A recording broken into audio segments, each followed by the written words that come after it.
So magandang hapon, Miss Crystal Grace Precious Chua.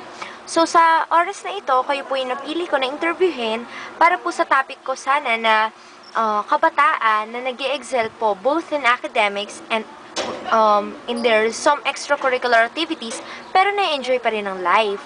So, sa una ko pong tanong, ano po ba yung mga activities na ginagawa po ninyo? High school or college? Wow! So, since high school po pala kayo nag-start na sumali sa mga organizations and sa mga activities? Actually, elementary pa lang, sumasali na ako sa tula, balagtasan, at doon ako na-train. So, pagdating ng high school, lahat ng mga speech na contest, sinalihan ko katulad ng storytelling, declamation, balagtasan, tula, at iba pa. So, mass comm student po ba kayo? Hindi. Ang kinuha ko ay tourism dahil gusto kong mag-travel around the world. Pero sa kabila ng lahat ng yun, kumusta naman po ang iyong pag-aaral? Masabi ko na na-enjoy ko yung pag-aaral ko, na-enjoy ko yung high school life at yung college ko ngayon dahil sa mga ginagawa ko kasi parang iniisip ko na kung wala yung mga yun, hindi makukumpleto yung pagiging estudyante ko. Hindi ko po lubos akalain na kaya niyo pong pagsabayin yon. Paano niyo po ginagawa yun? Para sa akin, lahat naman ng mga estudyante, busy. So, paano ka magiging busy kung wala ka namang ginagawa? So, ako, napagkasya ko siya kasi iniisip ko na as a being student, parte to, lahat ng bagay na to, kaya natatapos ko siya at yung lagi ko sinasabi sa sarili ko, kaya ko to, kaya kong tapusin to, kaya kong gawin to. Sa ngayon po, ano naman po ang pinagkakaabalahan po ninyo? Ngayon, ako ay reservations officer sa City HTM Tours and Travel Agency, sa school din sa PUP. So, ayun, kami nagpa-package ng tours at minsan kami rin yung nagiging tour coordinator kapag kami mga tours na katulad ng nag-tour kami na nakaraan sa Ilocos, kami nag-tour coordinate doon. Kumusta naman po yung sa magulang mo? Payag ba sila sa mga ginagawa po ninyo?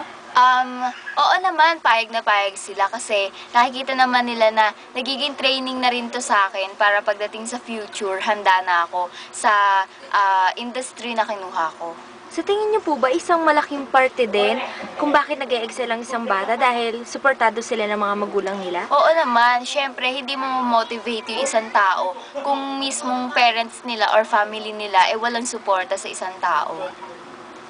So, last question na lang po. Ano po yung maipapayo niyo po sa mga estudyante na sa tingin nila na ay ang mga extracurricular activities ay hadlang sa pag-aaral?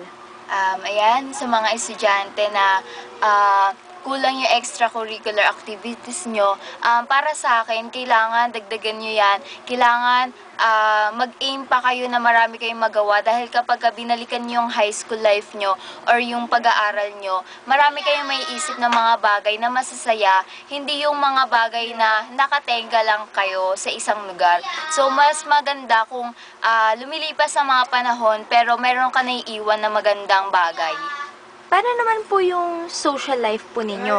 Kasi 'di ba, nasabi mo na nag-excel ka rin sa studies mo, marami ka ring extracurricular activities and nabalitaan ko po na sumasali rin po kayo sa mga pageant?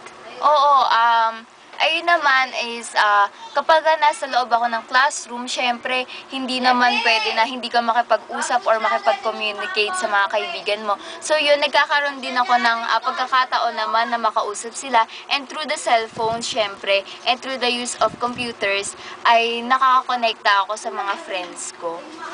Wow! So, yun lamang po, maraming pong salamat sa pagpapa-unlock sa interview na ito. Salamat po!